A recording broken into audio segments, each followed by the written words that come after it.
Every day they risk their lives to care for the sick in our community. And if you have an emergency, they are your first point of contact. We are, of course, talking about Hall Ambulance paramedics and EMTs. But like so many frontline workers during this COVID pandemic, Hall first responders are under a great deal of stress and constantly find themselves in dangerous situations that could expose them to the virus.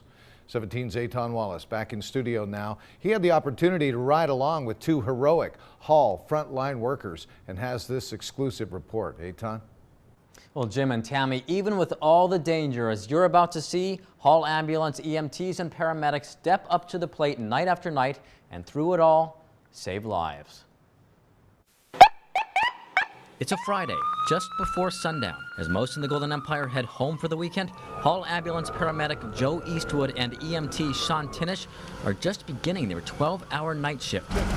Their life-saving work has been significantly impacted as coronavirus cases continue to skyrocket and hospitals fill up.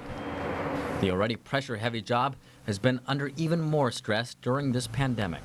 Starting with the first cases last spring, Hall, the ambulance provider for roughly 90% of Kern County, did not miss a beat getting ready, quickly gearing up and cleaning every single ambulance during these COVID times. Going to people's houses, we're going to medical centers, we're going to prisons, we're picking up people anywhere you can imagine. Overall, the ambulance provider has seen a huge call volume increase. Take just the month of December, for instance. During December 2020, Hall responded to 9,704 calls, roughly 10% more than the previous year. Since the pandemic started, cardiac arrest calls were up 35% and mental health related calls were up 19%.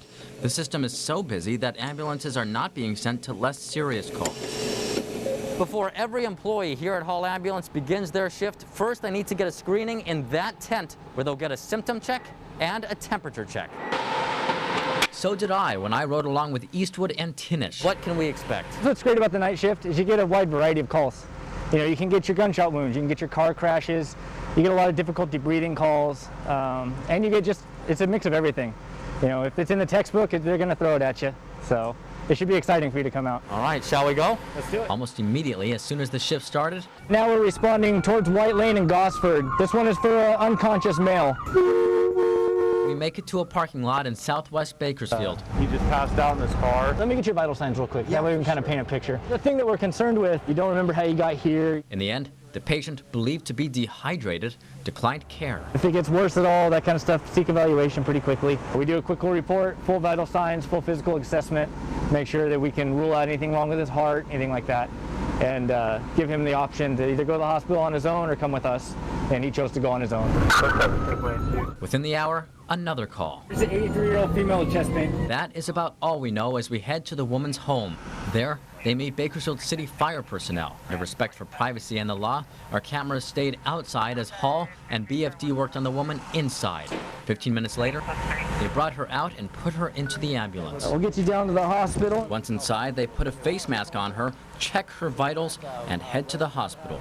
Destination, Bakersfield Heart Hospital. Upon arrival, they take her out of the ambulance and into the patient waiting area.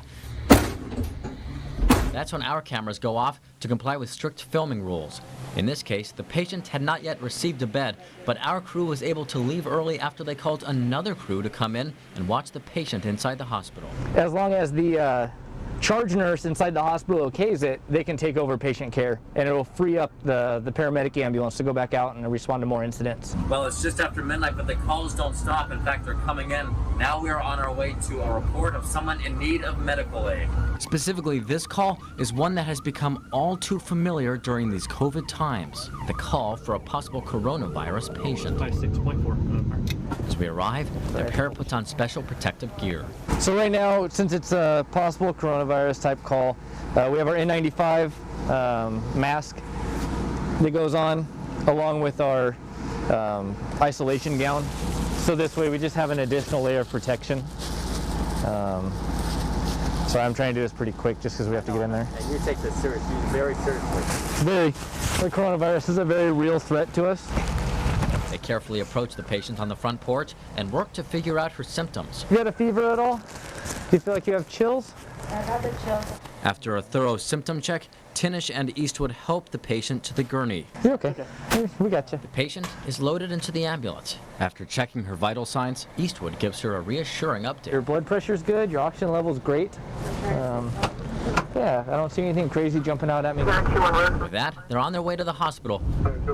In this case, Adventist Health Bakersfield. Afterward, Eastwood and Tinish clean everything in the ambulance, resetting up the gurney and mopping down the floors. After about a half hour, the entire ambulance is wiped down. This emergency vehicle now ready to go back into service. And we do it for the citizens of Kern County. We don't do it for the recognition.